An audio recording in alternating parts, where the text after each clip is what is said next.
Dennis Donkervoort, the son of Joop Donkervoort, the founder, has kindly given me a very exclusive tour of the facility and shown me how they build their ultra-lightweight and ultra-fast supercars. Make sure you stick around till the end so you can see and hear the history behind the cars that made the Donkervoort company. Cars like their very first original car, their 10th anniversary version, the D10, their first project with Audi, the D8 GT race car that won the 24 Hours of Dubai in the GT4 class, the D8 GTO, and the D8 GTO RS. As always, if you like the video, please give us a thumbs up and don't forget to subscribe. Here we are in the Donkervoort Factory.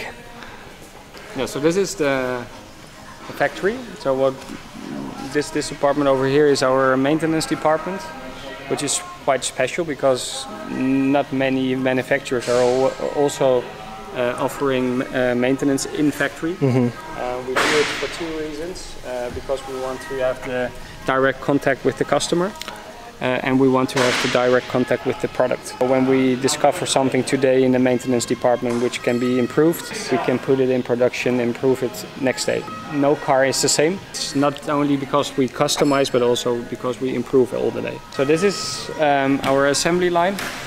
So the very last step in production, so we come to this later on. So this is the department where we always say every Donkervoort is born. It's still a tubular steel chassis.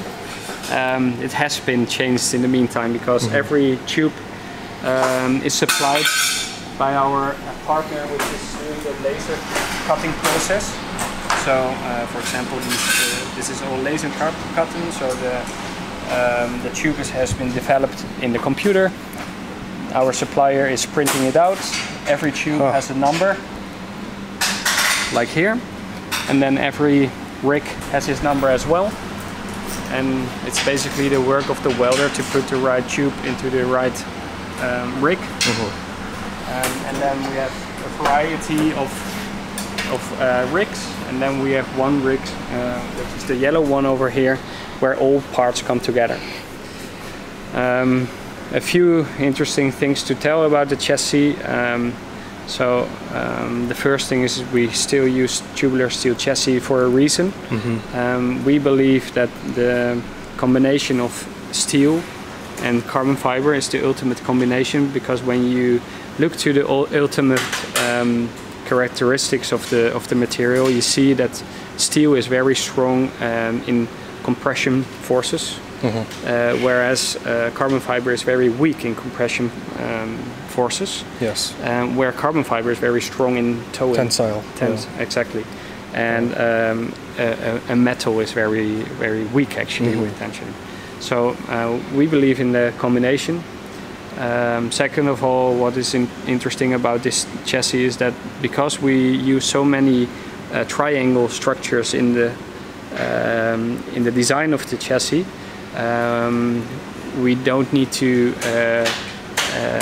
use tubes that are almost solid. We can use a very thin, thin-walled sections. Exactly. Okay. So basically, when the chassis has been finished, it has a weight of 54 kilogram. Wow. So you and me are lifting it up. We could lift it together. Exactly. Like it's nothing. And then to give you some extra numbers, the torsional stiffness of the chassis, just the tubular steel chassis, is 20,000 Newton meters per degree. A normal, let's say a Volkswagen Golf, has a 5,000 Newton meter torsional stiffness per degree. So it's 4 times as stiff. Just the tubular steel chassis without the gluing of the carbon fiber. So it's very strong, very stiff, which you like when you like sports car, because you want to, regulate the road handling with your shock absorbers and with your aerodynamics, and don't want to think about how weak, how torsional stiff or not stiff is our chassis. And also the design related to crashing. The design is that the steel part is absorbing the forces until the gluing part. So actually this, starting from this point on to the rear direction, is all very strong with the gluing part, and then the part over here is absorbing the forces during a crash. So the carbon fiber and the foam starts from here to this point, all the way to the back. Yeah. So we are following the European small series homologation. So we also need to do crash tests, etc. So we talked about, you know, thin wall thickness.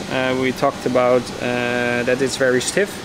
We didn't talk about the welding procedure. We are welding with copper. Oh. Which is also quite special because it's very difficult. I don't know if you have tried it already. No. But I did, and it's very difficult. And we do it for a reason, because first of all, the melting point of copper is lower than steel. So we are not ruining the structure of the tubular steel tube. And the second reason is that when you, in case of an accident, for example, you damage the chassis, for example this tube has been bended, you put heat into the welding and you take the broken tube out, so you don't need to cut or something like that. Yeah. So it's easier to repair. Overall, still a very stiff structure. Yeah. But in terms of repairability, it's a lot easier. For, repairability and liability, because we don't break the structure of the tube. So, you know, in a car you have a lot of vibrations, a lot of movement, and you don't want to have a fracture. Okay. We start the production of a car when we know what kind of car it will be. So for who will this car be? So is he going to drive on the track? Is he going to drive on the road? Is he doing both? Is he tall or is he short? We can do already many things to customize the car in this department. So where do you introduce that level of customization at this point? For example, we are looking here at the chassis, which will be a GTO S model. So I can see it on the suspension part, but I can also see that the chassis don't have an extra roll cage for the track. So we can do a lot of things. Also, like I said, related to the size of the driver, we can already make modifications in this department. Okay. Next to or besides the chassis, we are also producing our own exhaust systems, roll cages, fuel tanks, suspension parts, intercoolers. So basically we have two guys working here. One is doing all the additional parts like suspension, exhaust, roll cages, etc. And one is doing the chassis. Both can do both work. So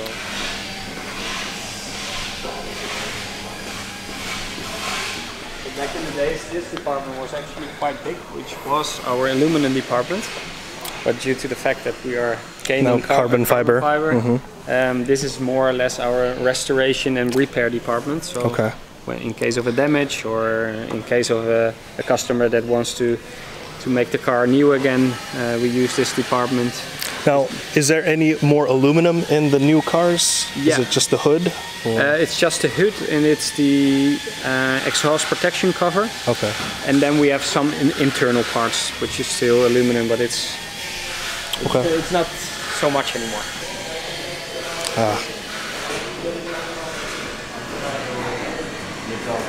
So this is our composites department. We are actually doing some stock work, so it's a little bit of a mess today, but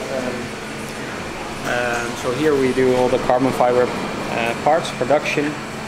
So basically all development, all production of the rigs and the production of the final products is done in-house. Since last year we have our first patent. And the patent is about using carbon fiber in combination with foam. And it's an expandable foam. And basically this is, you know, in the meantime our most important department, because this is the reason that our car is performing like it is, because it has such a light weight and is so strong.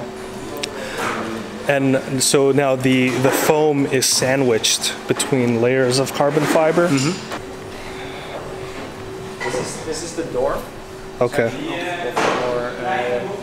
Of the DA GTO, but also the DA GTO RS. And what you can see is the outer layer is carbon fiber.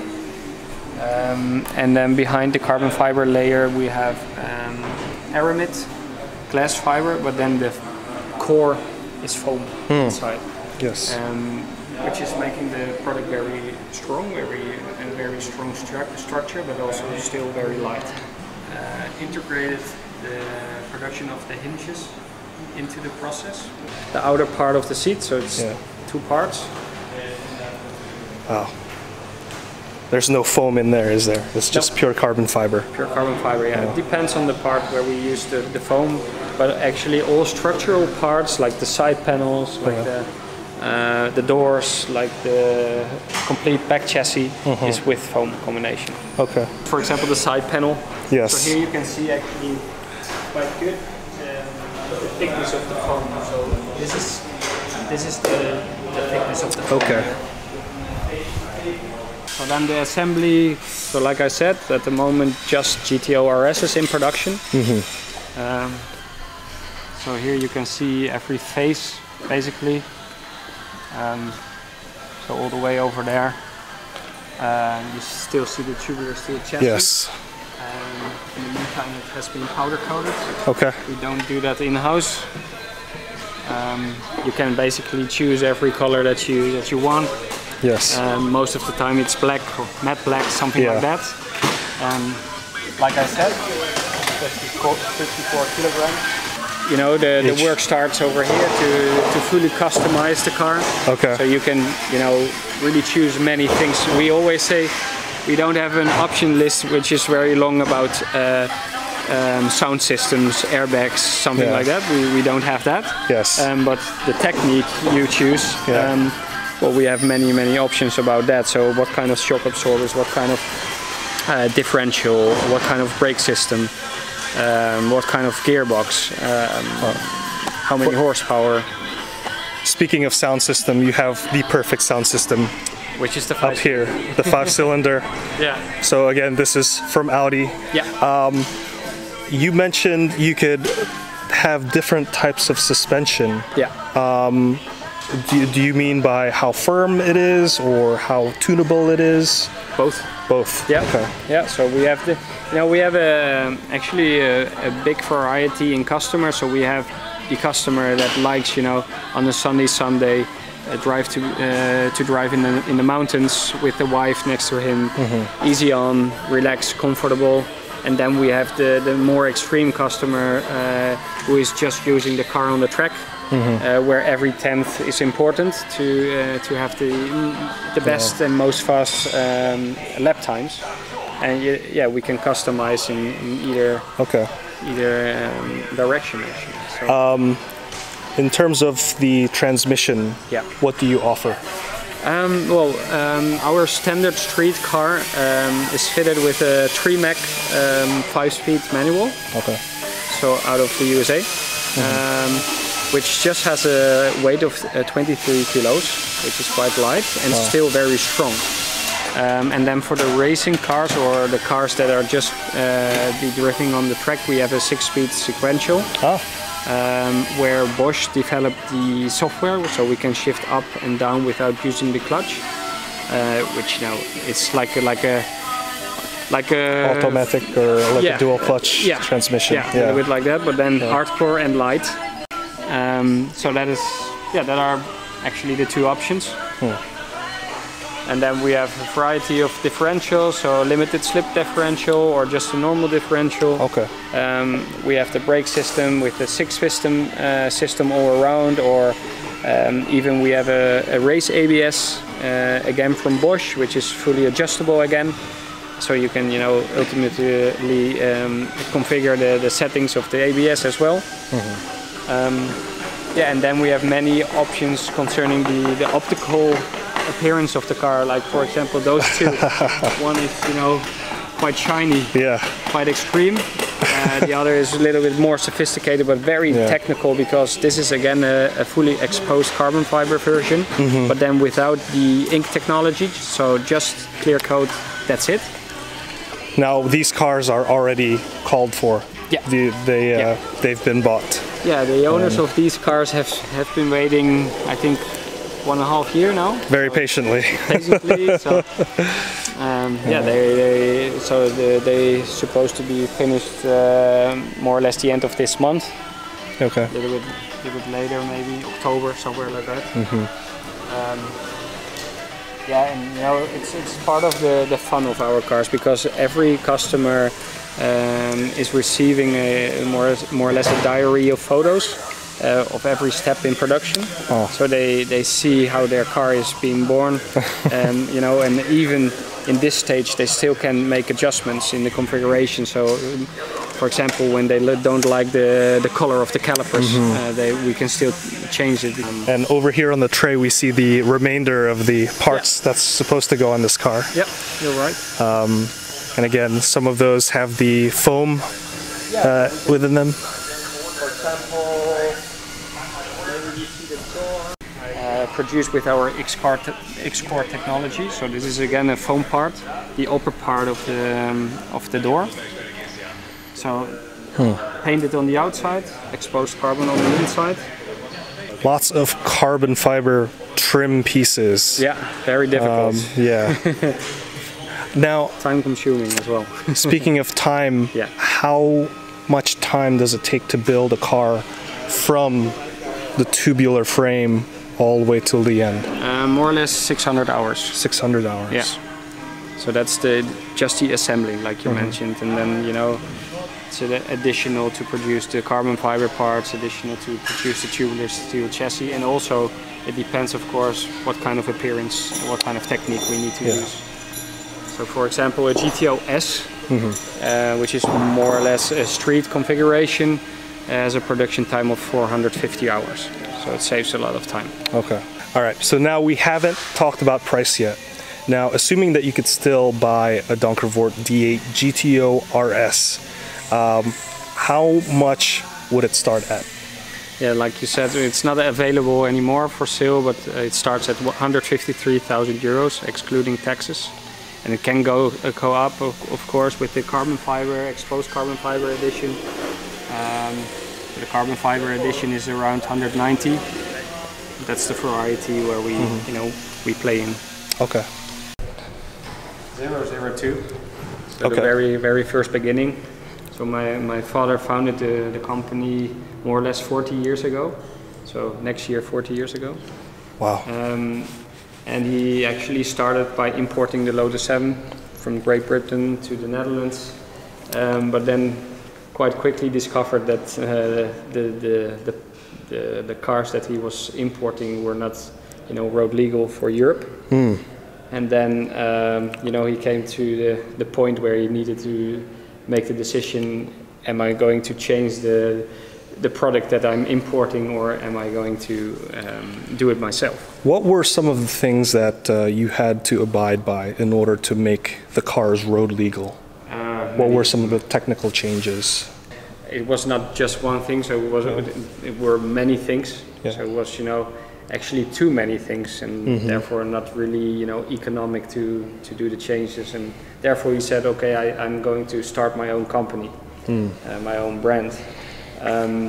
You know, not knowing that in the 40 years that we are existing now, we developed ourselves to, you know, a supercar instead of, you know, a replica Super 7. Right. So that is, you know, more or less a very quick step to what we do now. We still have, you know, the Lotus 7 shape, cigar on wheels. The cigar on wheels. We still like, you know, less is more, so pure. We don't have that many electronic devices, so we have traction control and we have the possibility for ABS, but it's all fully able to switch it off. So it's very pure. You need to do it by yourself. No power steering, no power braking. 86 horsepower. 86 horsepower. 4-shift manual. 4-shift manual, 4 gears. More or less 630 kilos. Which 630 kilos with 86 horsepower is still impressive. It was quite quick. It was very, back in the days, very it was quick. It was quick, actually, Yeah. So this particular car it's a nice story to tell. We found this car, or a customer of us found this car 2 years ago in in an old garage. It was in a horrible shape, horrible condition. Different parts were not original anymore. It was not the original color anymore, and so within 1.5 years we fully renovated the car back to its original shape. And has a value now estimated on 150,000 euros. Wow. Which is quite impressive, because back in the days the price was 20,000 guilders, which is 10,000 euros at the moment. So this is 002. 002. We don't Beautiful. know where 001 is. Yeah. So when you find it, call me. The S7, like downstairs, was more or less a replica. And then this is the S8A, which was actually the very first own development. So this is after learning about all the different regulations in order to make the car Dutch worthy, I suppose. European worthy. And then not only concerning regulations, but also my father was he had his own opinion, and so yeah, he made technical improvements, and it was so-called the S8A, which was with a fully independent rear axle, so with a differential, which was back in the days, very modern, very modern, yeah. And therefore this particular car has been used for a trade fair to introduce the people with the independent rear axle. And this is steel tubular chassis with aluminum bodywork. And this uses a Ford engine. Ford engine, and you see the OHC, electronic fuel injection. And then 110 horsepower. 110 horsepower, still hasn't gained much weight from the original concept. No. So still around 630 kilos. And the transmission is a 5-speed transmission. For our 10th anniversary, we developed the Donkervoort D10. The D10. And this is the D10. And we developed this car back in the days to become one of the fastest cars in acceleration. So he did 0 to 100 in 3.7 seconds, which went into the Guinness Book of Records. So as you can see, there was weight optimization. So we removed the front screen, the front windscreen, some aerodynamics, and then it was the first Donkervoort with a turbo. So it's actually basically the same engine as the S8A, but then with turbo. So then the car suddenly had 170 horsepower. 170, from 110 to 170. Exactly. Wow. And then with a weight under 600 kilos, 580, something like that. And this particular car we bought last year, so we are very happy that we have it, because there are only 10 built of this D10. And this is the only one which is fully original, in the original color, shape, parts, etc. From the very first owner we bought it. This is again aluminum bodywork for everything, right? Yeah, except of the nose, front, the wings, but basically the rest of it is aluminum. Okay. And the tubular steel chassis. And was the second seat a requirement that they did not take that away to save more weight? Well, it needed to be a road legal car. Road legal car, okay, I understand. Yeah. Here you look at the very first project we've done with Audi. Since 1996, our partner, related to the engines. The partnership started with Dr. Pespen, and he said, well, we can start a project, but we need to be sure that the Donkervoort with the first Audi engine needs to be quicker than every model in the past. And therefore they chose for a V6 without turbo back in the days. And then they started racing in our own Donkervoort Cup to compare the D20 to the former Donkervoorts, and they discovered that it was not quick enough. So what they did is, well, we did together with Audi, we did a lot of tuning to make it quick enough. Eventually he won races in the Donkervoort Cup, and then we said, okay, let's start the production. Let's make him road legal and start the production. But that was a minor issue because due to the tuning, we were not in the possession anymore to make him road legal because the emissions were too high. Yes. So we basically built this factory, developed a full car, those two. Okay. And then discovered that it was not able to put in production. So not a success story. Not a success story. No. So what we did within a very short time frame, we took the former D8 model, where we had the D8 Cosworth engine in it.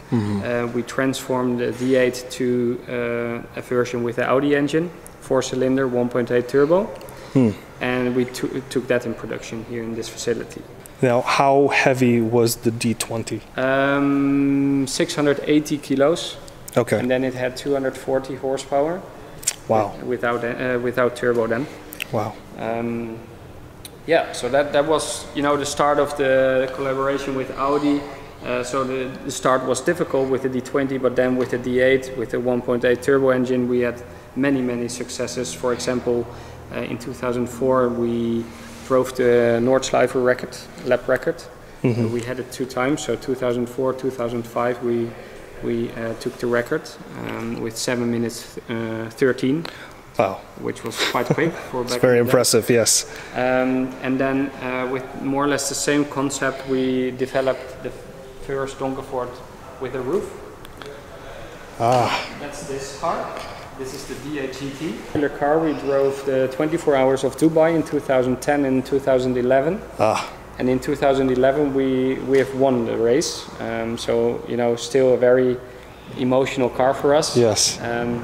A very long story. It was a very difficult race where we had very much problems in the qualifying. We decided to, you know, to be very conservative on setup and just started the race at a starting place of 68. And, because the car was first of all reliable, but also had very much advantages because of the lightweight. So our tires were not worn out. We did the whole race on one set of brake pads. The fuel consumption was quite ideal, so we could drive the whole 2 hours with one driver, etc., etc. Well, resulted in a victory. For us, this is the example of less is more. This car had a weight of 750 kilos because of the regulations, with just 270 horsepower.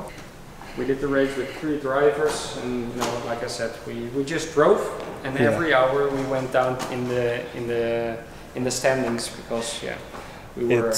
This is proof that less is more because less wear on everything. 24 hours on one set of pads. Exactly. Impressive. Yeah. Compared to our competitors, for example, our neighbors were the factory team of Mercedes with the SLS. They had 120 liters of gasoline. We had only 90 due to the regulations with the 1.8 turbo. But with the 90 liters, we were able to drive 2 hours.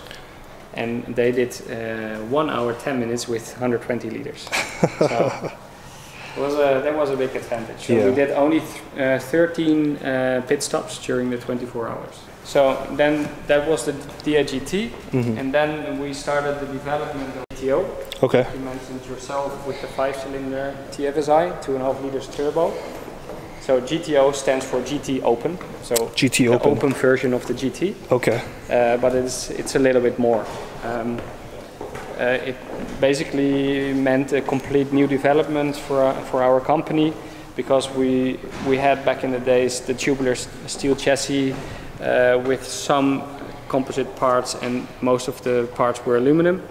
With the GT we already started working with composites more, but with the GTO it meant we needed to change our whole policy in the company. So we have a tubular steel chassis, but then carbon fiber parts glued to it. Okay. So for example, the side panels, the back chassis completely, the scuttle, so where the front screen is mounted in, is completely carbon fiber sandwich structure, which is glued to the tubular steel chassis.